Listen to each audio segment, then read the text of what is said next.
Yaya, Georges m'a vendu. Héritier à Stade de Martyr. Concert à Quito. Et surtout à lobby, soutien à FARDC. Maman, mon enfant soutient FARDC. Oh, le pays est menacé. Héritier à mettre un concert à Quito.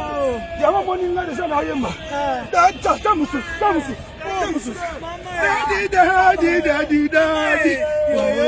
Papa, moi, concert le 25 décembre.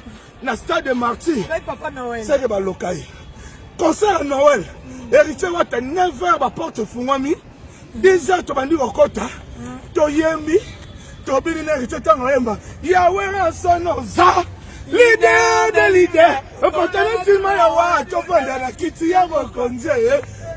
Jour à Noël, héritier na Stade de Martyr. Moi quoi zanga te. Papa, maman, bébé, Coco, Yaka. Tout ce là, n'héritier 2500, $100 VIP. Dans la Zumbetu, la Tikali Awa. Héritier Wata, en concert au Stade de Martyr ce dimanche 25 décembre 2022. Et pas la mission, Nolé, Wosso, spectacle, Wosso, sécurité, Wosso.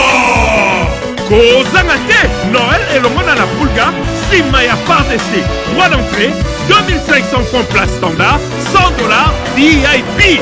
Ouverture des portes à partir de 9h. On va l'appeler qui? On va l'appeler qui?